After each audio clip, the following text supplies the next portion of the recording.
L'autre titre de l'actualité, c'est cette sensation d'une glissade vers l'inconnu. Les marchés financiers ont connu une nouvelle journée d'affolement dans la perspective d'une faillite de la Grèce. Et ce sont les banques françaises qui sont maintenant en première ligne. Leur cours est en chute libre. Elles sont de fait affaiblies. On va s'y arrêter ce soir pour tenter de démêler le vrai du faux. D'abord le détail de ce nouveau coup de tabac aujourd'hui. Paul Sansfourche, Frédéric Basile. Les opérateurs des salles de marché auront bien tenté d'inverser la tendance jusque dans les dernières minutes. Alors, tu vends Market on Close, 150 000 Glencore. Mais à la fermeture, rien n'y fait. La bourse de Paris termine à son plus bas niveau depuis 2 ans et perd 4,03%. La faute aux actions des banques en chute libre. Les principaux titres ont dévissé de 10% aujourd'hui. Il y a des craintes encore sur la Grèce. Est-ce que la Grèce va rembourser vraiment sa dette publique? Est-ce qu'elle va sortir de la zone euro? Donc à partir de là, les créanciers de la Grèce, notamment les banques françaises en particulier, eh bien, font craindre le pire. Au cœur de ces inquiétudes, 3 établissements. La BNP, le Crédit Agricole et la Société Générale. En 2 mois, leurs cours ont décroché de plus de 50% en moyenne. En attendant la fin de l'orage, leurs salariés s'interrogent. Plus ça baisse, plus ça craint. Et il y a des spéculateurs qui font en sorte que ça baisse encore plus. Je pense que la banque va traverser cette crise comme elle en a traversé d'autres. Et on n'est pas les seuls d'ailleurs concernés. Je pense que c'est une crise mondiale.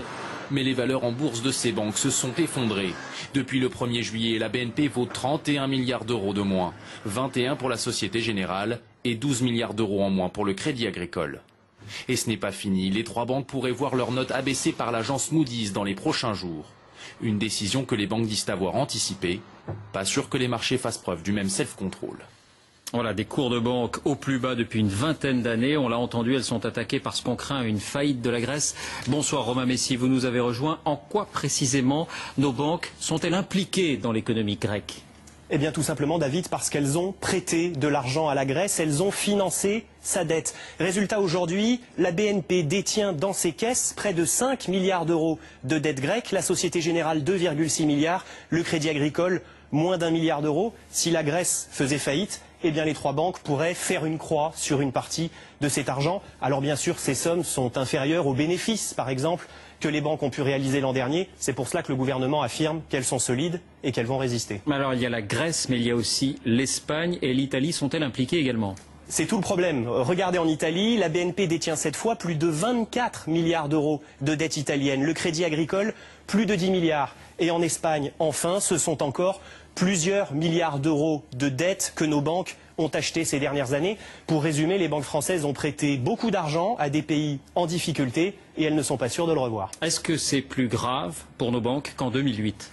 Oui, car la crise a changé. En 2008, le danger planétaire, c'était les subprimes. Et les banques françaises se vantaient de ne pas avoir touché à ces crédits immobiliers qui, souvenez-vous, ont entraîné la faillite de Lehman Brothers. Eh bien, aujourd'hui, en 2011, la nouvelle menace, c'est la dette des États. Et cette fois, nos banques y sont plongées jusqu'au cou. Merci Romain pour ces précisions. Alors voyons maintenant les risques et les conséquences pour vous et moi. Y a-t-il des précédents en Europe? Quelles sont les garanties prévues pour les titulaires de comptes? Julien Dupéret, Violaine Vermogo avec notre bureau à Poitiers. Si les banques françaises se retrouvaient dans le rouge, quels seraient les risques pour les particuliers? J'espère qu'il n'y aura pas d'incidence sur l'argent qu'on a débloqué, sur tout ça. Il ne faut pas qu'ils répercutent leurs soucis sur les clients. Concrètement, votre argent est protégé par l'État. Pour tout ce qui concerne un compte de dépôt, un livret ou un plan d'épargne, la garantie s'élève jusqu'à 100 000 € par banque et par client. Si vous possédez un portefeuille d'actions ou d'obligations, la garantie grimpe jusqu'à 70 000 €, là aussi par banque et par client, mis à part bien entendu vos pertes en bourse. Mais au-delà, les difficultés des banques françaises ne risquent-elles pas d'entraîner un resserrement du crédit? Peut-être au niveau des prêts et puis des conditions de prêt, de cautionnement, ça va peut-être être un peu plus sévère que ça l'est aujourd'hui. Pour l'heure, pas de panique. Les chiffres des crédits accordés aux particuliers et aux entreprises restent stables. Mais vigilance, si le ralentissement de l'économie se confirme, les banques pourraient effectivement revoir leurs conditions de prêt. Malgré tout, une banque qui fait faillite, c'est théoriquement possible. Quels sont les précédents?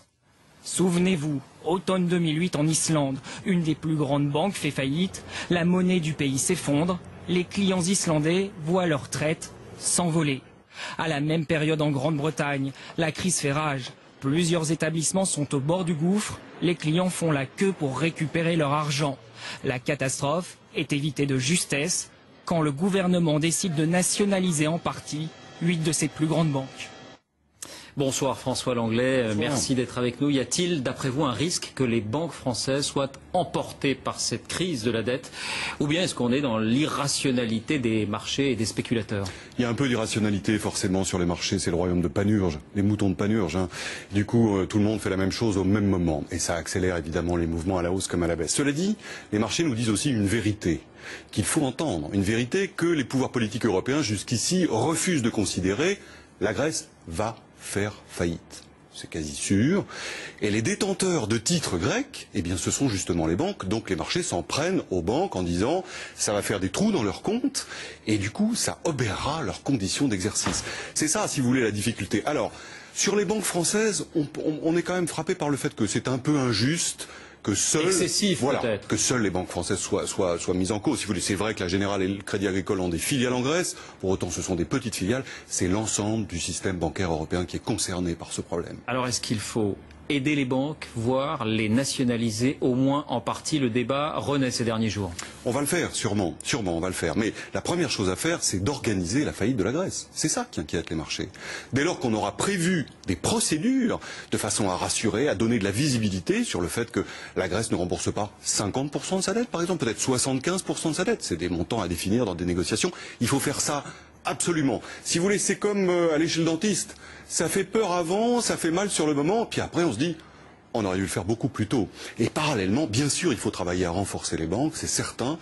Peut-être en les nationalisant, c'est possible, si l'aide directe ne suffit pas. C'est vrai que c'était une option qui avait été exclue en France à l'époque. Comme votre sujet le montrait, la Grande-Bretagne, elle, avait choisi cela. Elle a d'ailleurs fait des plus-values substantielles, puisqu'elle a revendu certaines des participations. Ça va être en débat, et ça sera très probablement le prochain sujet de politique économique. Merci François Langlais.